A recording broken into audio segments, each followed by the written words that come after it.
Hey, what's up everybody? This is your boy Josh, and I just came out of seeing my second viewing of Spider-Man No Way Home. And here are some of my thoughts. I gave another review earlier. Again, I'm, getting new to this channel. I still love this movie. It is probably in my top 3 Spider-Man films of all time. Definitely the best MCU Phase 4 film by far. Hey, if some people put in the top 5 or top 10 of the MCU films, I could definitely see that as well. This film is really enjoyable. It is fun to watch. There's a lot of great things, but the movie itself, it really picks up in that third act. When we finally see Andrew and then Tobey show up, that's when it hits its stride, and it hits its stride running hard. I mean, look, I was never a huge fan of the Amazing Spider-Man movies. I liked the first one. I've watched them both a few times, and I did like the first one much better than the second one. We all know the second one, The Amazing Spider-Man 2, is a hot mess. And I always thought that Andrew was just too cool of a Peter Parker. He was a great Spider-Man, and he's got that slender physique too, so he looked more like... he had more of that spider characteristics. But yeah, I always thought that even when he was without his powers, before he even got bit, he was just too cool of a Spider-Man. I mean, that's just my opinion. Take that with, as you will. But I loved what they did with him in this movie. And I loved his chemistry with the other two guys. And Tobey, for me, he's the GOAT. That's my opinion. I know you can make an argument for Tom, for sure, no problem. I respect that. But I love Tobey Maguire, at least in these movies, and I think he's a good actor. And I love the way... I wish we saw... I love the way, as soon as he shows up, he sort of speaks in he has this almost speech pattern that was reminiscent of the first Spider-Man movies, when he says, I could sense that this Peter needed my help. It's almost the way he spoke to MJ when he was in the hospital with Aunt May, saying, I said to Spider-Man, it was very similar. And then even that smile he has to Ned's aunt or his grandma is very reminiscent of... I forget what it was, but there was someone else. It was a similar moment where it was an elderly person. I forget what it was now in the older Spider-Man movies. But again, it's like he was brought back and he came back and it's like he never left, and obviously, he's in his 40s. Andrew Garfield is going to be 40, within a few years, 2 years or something like that. So, but he looks, anyway, it doesn't matter. The point is, when we get these Spider-Men together, the movie is go, go, go, go. The jokes they have when they're coming up with their plan, when they're in the lab, really riffing off of each other. Even when they are fighting together and the other, the original, Tobey and Andrew realize they haven't fought with other people, but obviously Tobey did for a little bit. He fought with Harry, and it was a very brief moment, but when him and Harry teamed up, it was pretty fierce. And it's I would have loved to see more of that, where they're throwing each other. They're, some of the more physical villains like Lizard or Green Goblin, for example. The three, I wish the three of them, or at least Tom and Tobey, I wish Tobey fought Green Goblin a little bit. And we didn't see that because Green Goblin, that was Tobey's first villain. He attacked Aunt May. He threatened MJ first. He was vicious. He killed people in that first movie. And I really wish that we got to see Tobey fight him again. Again, that's just my opinion. Instead, we get 2 Tom fights with him. And even when Tom fights him, it's don't get me wrong, it's a gritty fight. Especially well, actually both of them. When he's punching Willem Dafoe in the face in the apartment building, and Green Goblin's just laughing at him maniacally. Loved that. Love that. But then that last fight when he's just ready, when Tom's ready to kill him. And I was like, where are Toby and Andrew in this moment? And they do see him from far off, but I was like, where have you guys been? I know there was like that little explosion, but like they should have been closer. And what was cool is you saw Toby, he's webbing all these people up, saving them. Anyway, cool moments. You know, for me, though,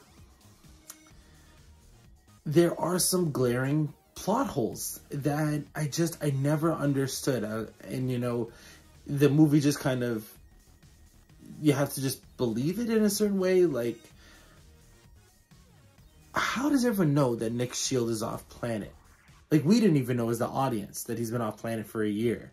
Or, like, why does a random agency think that, you know, like, from what we understood, Nick Fury is played by the Skrulls.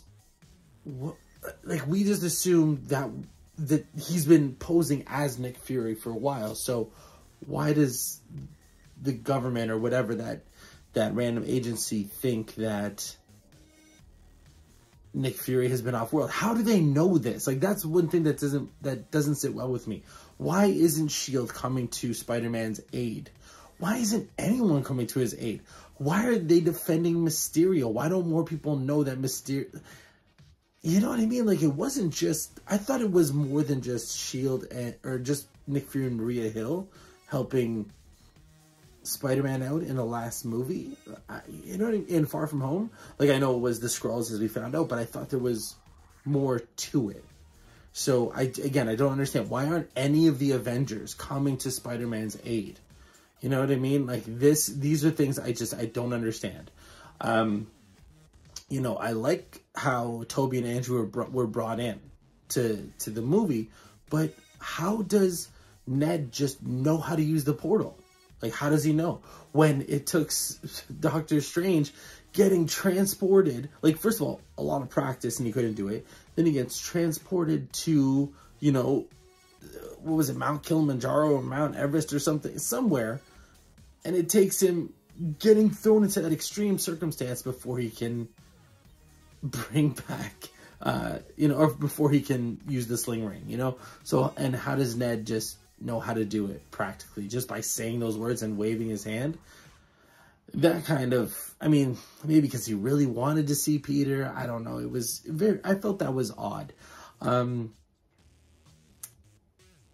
Yeah, and then even Peter using geometry to defeat Doctor Strange. It was a bit of a stretch to me. A bit of a stretch. You know, how did Peter even float back into his body after being in his astral form? Like, Strange could never do that.